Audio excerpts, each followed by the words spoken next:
He's always been up under criticism. He's always been scrutinized. He's never had the best up. Not only does he mess himself up, he messed up the center. This could have been worse. I've been through 6 different OCs, so I'm able to adjust to any offense and every scheme and make it work.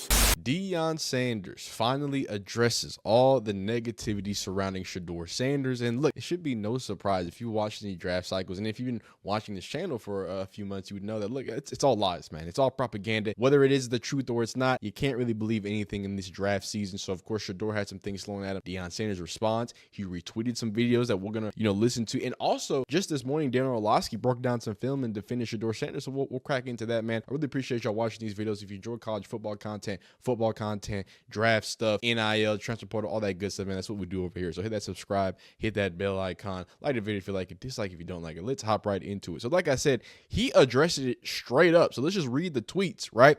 And because Deion likes to wax poetic. He likes to get in his pin bag. You know what I mean? Be careful regarding who you're following. Everybody in front ain't necessarily a leader. The wrong leadership can cost you a lot, but mostly time. Stop engaging with folks that undervalue your time.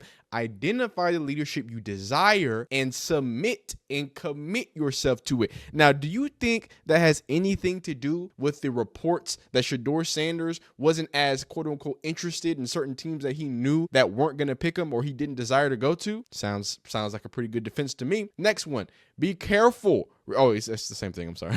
Positive people must stay positive even when negative people are negative. How can we be upset with people that are good at being who they are? Think about that. That boy. Hey, Coach Prime think he be cooking, man. Sometimes he be cooking. Sometimes he do be cooking. But he retweeted a few more things. It was a big retweet thing, right? Preaching here. Amen, Coach. Like this is actually Deshaun Jackson. And then we get into the reposts that he was reposting, and it's right over here. He was reposting this with Shedeur being a humble man. So we're going to get into these videos real quick. We got this one. We got Acho. We also have Breakfast Balls on Fox, and then we're going to listen to a little bit of the last end of Shedeur's interview. And then after that, we'll get to yapping, and we'll get to some field breakdown. So let's start at the top with actually, we're going to start with Ocho because this is the one he retweeted. I think Shedeur Sanders' security makes a lot of people insecure. No question. I think Shedeur Sanders realizing, wait a second, I've made money before I got into the NFL. Wait a second. My pops has already taught me about the value not only of money, but the value, most importantly, of myself. Shedeur Sanders has realized, wait a second, who are you to dictate how I should feel, how I should think, how I should act, and how I should move?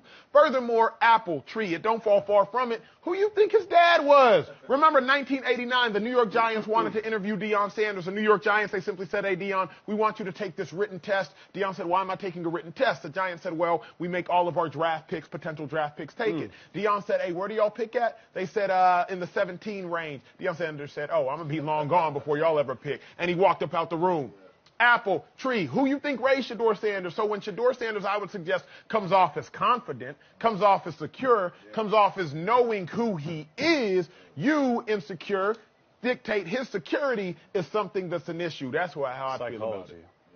Now, Emmanuel Acho, a man that is full of joy at all times, definitely has some terrible takes, but I gotta admit that's not a bad take. But here we go. Here's another one here, coming from Breakfast Football. A lot of the draft evaluators are stupid. Show me a quarterback who's not arrogant. You ever sit with a guy who's going to be a star quarterback? Most of them are arrogant. Most of them have a lot of belief in what they do. He's incredibly accurate. Yes, he is. He really understands not only offensive football, but he understands what you're doing as a defense. So he'll pick you apart that way. He processes quickly. Like, all those things to me are big-time attributes. And I just remember last year at this time, Bo Nix falling. People saying, hey, Bo Nix is going to be a second-rounder, and Bo Nix is not. By the way, that guy was one of the best quarterbacks in this rookie class last year. So I don't worry about what the evaluators say about Shedeur Sanders. I think the guy is a big-time player. Now, back onto Instagram, we gotta stop doing that. Back onto things that again Deion still retweeted, but this is Shedeur back on what's it called, PFT, and on NFL Fox. Let's see what he had to say when he was asked some questions. It's a day-by-day process. My most important thing right now is just getting better every day, getting stronger, getting in more shape. That's the only thing I'm focused on right now, and I'm just ready to get to the team. You stand in the pocket, you want to make throws, you don't give a damn if you're about to get hit. Growing up, who do you model your game after? Who did you watch? Tom Brady. Yeah. Yeah, I'm able to see what he has done and mentally how he was able to beat people with the mind. So it's physically. That's why he was able to play to the year he was able to play. I see what he's doing. Okay, I add this to the game, and that's why I know I'm not at my best product yet. I'm nowhere near where I need to be and where. I mean, if that sounds arrogant to you, hey, I'm nowhere where I need to be. Hey, I recognize the greats and what they do and what attributes I need to attain for myself, and I'm trying to add that to the game, and I'm trying to become that level. I don't know, man. I have no idea. Now, this is the last video we're just gonna let play, obviously with the highlights and whatever, because it's Colin Cowherd, and I thought it was interesting because Colin Cowherd is another person whose takes are usually terrible, but this time. This take is substantive into facts, and we're going to show you the facts, and then we're going to get into the film. So let's listen to it. A lot of people are surprised that Shedeur Sanders, who people, during the college football season, many people speculated he'd go number 1. He's going number 7 in the mock draft of the New York Jets. That's about where he should go. I think he's a good B-plus prospect. I think he's a good kid. He's accurate. But my favorite part about Shedeur Sanders, he has been the most sacked college quarterback out of every single Power 5 school. Oh, it gets worse. In the last 2 years, he had the worst running game of any other quarterback in Power 5 conferences. This kid has been through a tunnel.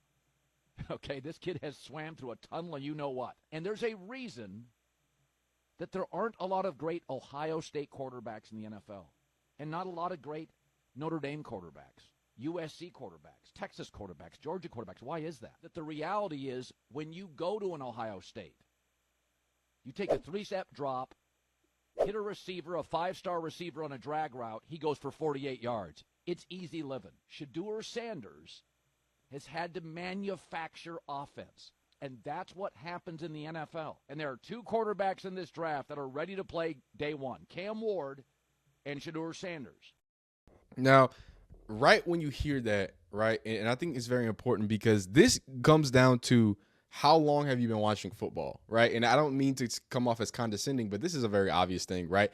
A lot of the quarterback position is a unique one because it doesn't really matter about the competition. It matters about how the quarterback responds to the competition. That's why Carson Wentz gets drafted out of North Dakota State. That's why then after that, Trey Lance gets drafted out of North Dakota State. That's why Tom Brady gets drafted in the 5th round as a backup in Michigan and becomes the greatest. That's why Patrick Mahomes, who was looked at as a Jay Cutler clone when he was coming out of Texas Tech, that's why he is one of the greatest quarterbacks in the league right now. That's why Aaron Rodgers, known as one of the most talented quarterbacks of all time, he came from Cal, dog. Like he can't, like I mean, now we can start going far back. You do have some SEC quarterbacks like the Mannings of the world, but it's not very often. And to allude to the Ohio State thing, like everyone, it's always like, okay, Ohio State quarterbacks don't pan out. But then you can start saying that about Ole Miss quarterbacks, especially the offensive schemes that they run, all the RPO stuff doesn't really allow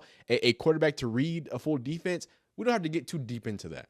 But I think the core part is that going back to the idea of maximizing what he had, right? Each quarterback has to do something different. If you're in a small school, right, you should be expected to light the numbers up. If you're in an SEC school, you should be able to operate an offense, a pro style at a high level. If you're at a Big 12 school, you should be able to light it up and do it with whatever you don't have, right? Because, there's a lot of different offenses. We don't have to get into it. But the more important part is he talked about the run offense being abysmal. Guys, we did reaction and prediction videos every single week here on Colorado, games and even other games. We'll be doing that in the season, long time before then. But and we looked at this rushing statistic every single week.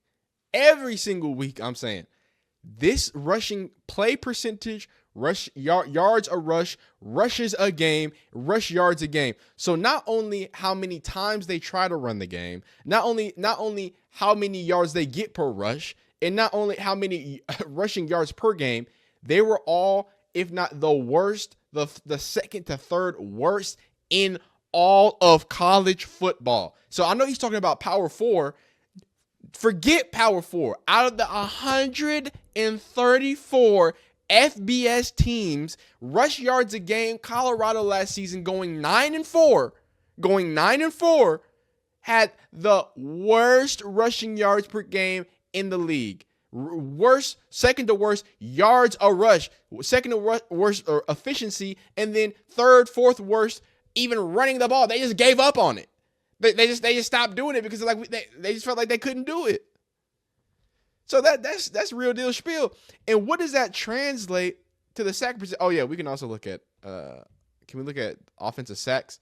Yeah, there we go. So he was only the 107th for sack percentage. So so that's not bad. He at least wasn't in the literal bottom depths of it, but pretty terrible too when it comes to the amount of times he got sacked last season. So let's hear Dan Orlovsky, all right, the quarterback czar, kind of break it down, and I'll yap over what he's yapping too, so we don't get copyrighted. And let's just check out what he feels. So much conversation coming out of the combine about Shedeur and the slide and the drop. All right, so you're out of your mind if you think Shedeur can't play. The tape sometimes is such a difficult evaluation because so often clips look like this. All right, number one, watch the protection. Just watch the protection, how quickly it evaporates. 1 Mississippi. 2 Mississippi, done. So less than 2 seconds, you're getting pressure. It's just a 4-man rush by Baylor defensively. It's just 1, 2, 3, 4. There's these internal pick games. Quarterback goes 1, 2, 3, and by the top. And I'll argue the offensive line was a lot more improved this season, clearly, right? But any type of stunt, they could not pick it up. It felt like an offensive line. It felt like a high school offensive line that just figured out how to get their pass protection right. And then they just haven't gotten to the week of installing how to pick up stunts. It's they straight up pass rush, not bad. Jordan Seaton was ranked one of the best freshmen, and he was a freshman All-American. I think he gave up no sacks as well. I think no to I think under 5 sacks or whatever. Great year individually, just regular daily stuff. A lot of this pressure was interior pressure that he was facing. You'll see where we'll go deeper into it. And even if you've been watching the past, a lot of times he's getting smacked in the mouth. It's right up the gullet that he has to be able to figure out, spin out of, and do whatever. I think Cam Ward does a great job of evading pressure too. But I think it's interesting that this is just a regular occurrence. And stunts, anything. And let me break this down because I want to go deeper into it because again, Orlovsky is presuming that you people are super football adjacent, understand what's going on. And I'm not saying that you're not, but hey, my job's to yap. So let me yap about this. Stunts specifically, the beauty of sending 4 and getting this type of pressure, not just like what you saw with the Eagles against the Chiefs, right? So, but they weren't even sending stunts, right? Being able to do this and get pressure this quickly with 4 means I have a bunch more bodies, right, I can use to cover. So you see, which I think this is it looks cover 4E. It looks cover 4 match E because you have this corner trailing here. You have these 2 safeties at the, what's it called? Taking a half. No, not a half. What's it called? A quarter. So quarter. It looks like quarters, right? And then you have this man sinking here, an extra defender here to take this hook curl away. There's a lot of bodies just covering space right now with only 1, 2, 3, 4, I believe, receivers out there. 1, 2, 3, 4, 5, 6. And then that's the crazy part. You've got a 6-man protection. It's not a max protect, but you have a 6-man protection. 7-man protection is max protect. You have a 6-man protection against 4, and a stunt gets through. So it's not just a 4-man pressure. It's a 4-man pressure that negates the extra 2 bodies that they use to try to pick this up. And he's immediately makes them happen. Top of his drop, here's internal pressure. Right up the middle of the pocket. So got to get out. So there's nothing really you can sit there in rhythm and in timing to pay attention to. And then the second thing, and this was a little bit surprising, is the drops, the disconnect, the not. Very similar situation. Watch how poor the protection is. Tell me the guy can't play. I wasn't even talking. What I was saying while I was yapping on mute was like I just said, like I was alluding to, it's the stunt that gets through. I hope I wasn't muted this whole time. I'll probably edit it out. But what gets through? You have this one-on-one here. You have Seaton one-on-one here. You've got your guard, I believe, or is it center? Sorry, you have your center. Not one-on-one. He's got help with the guard here. So the guard and tackle are one-on-one. Seaton is one-on-one, and then you've got help here. And what happens?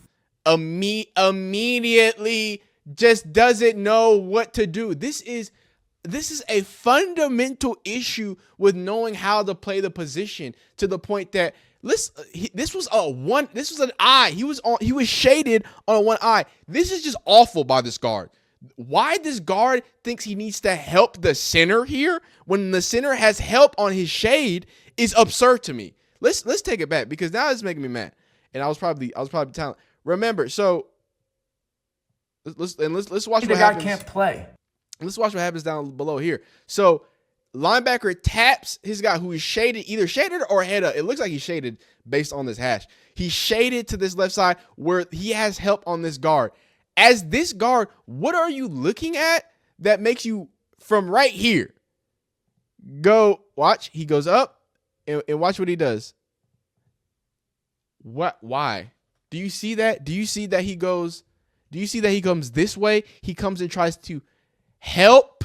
He comes and tries to help the center who has an extra man free here with the guard, and just lets the linebacker walk through. Everybody else is doing all right.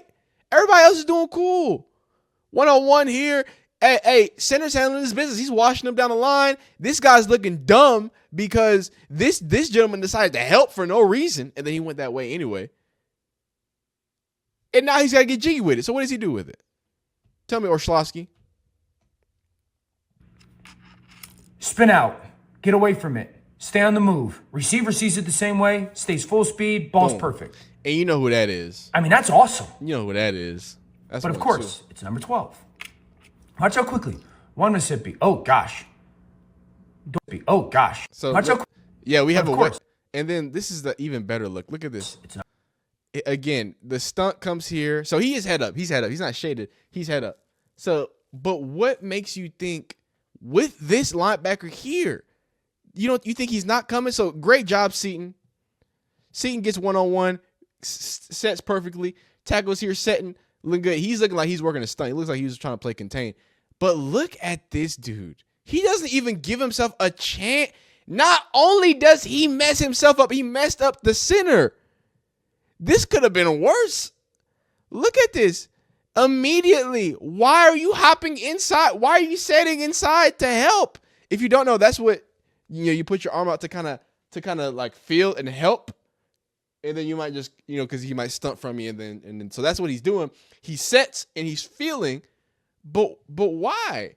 You got a 1-on-1, and again, this is why I say it could be a protection thing, and they didn't call it right, because I also see the center looking here too. Oh no, so I know it, so it was him. So let me tell you what it was. It was a half slide right. And offensive line people getting me because look at where the eyes are, right? So it's supposed to be a half slide right, obviously, because you see Seton immediately goes here, right? He's 1-on-1, half slide right. You're 1-on-1, handle your business on the blind side. Okay, you're sliding right, so you want to take this shade, especially if he shows. So you want to help here. He's looking immediately right to come here as well. He's supposed to be looking where? Right. Because he's also looking right. He has his in man. He's half sliding right. Everyone's half sliding right. You can tell by the eyes, but he's going left for some reason. Look at where everyone's eyes are. This is a half slide left. I can tell because the running back is feeling this side to help. And then he's getting bull rushed. So now that I actually see it, yeah, so it was a half slide. The guard is the only one who actually helps the center because home 67 just completely messes up. This is embarrassing stuff, dog. But Shedeur Sanders can't play football. But Shedeur Sanders can't feel confident in the game that he plays. Why? Are you seeing this? Are you seeing him do this? Not an elite athlete, I guess. Which, I mean, he's not an elite athlete. But what does he do? He gets smacked in the mouth. And delivers a dot to an anomaly. Have you seen the NBA nicknames? We gotta start doing that with football, man. Let's close this out. I just want to hear some words from Shedeur. Actually, how long? I know this is NFL. We can't play this. Never mind. Don't worry about it. Just remember, Shedeur's done the most with the least. Shout out to Deion Sanders. Shout out to Darren Schlosky for coming in there and supporting the people, defending the people. It's some nasty work going on here. It's gonna be a lot of nasty narratives. I'm just happy that we got a chance to kind of straighten things out and look at ways in the fair way. We got transfer portal videos coming soon though. So I know we've been talking a lot about Deion, lots about this, lots about combine. We are getting to the transfer portal literally tomorrow after this video. We're transfer portal, dog. NIL stuff's getting crazy. Pat McAfee is trying to, he's trying to cook the books. We'll see it, man. But like the video if you like it, dislike if you don't like it. Hey, remember, I want you to be as confident as Shedeur. I want you to be so damn confident they think you arrogant. Because you that dude or lady, you the best in the business. You know that. Peace.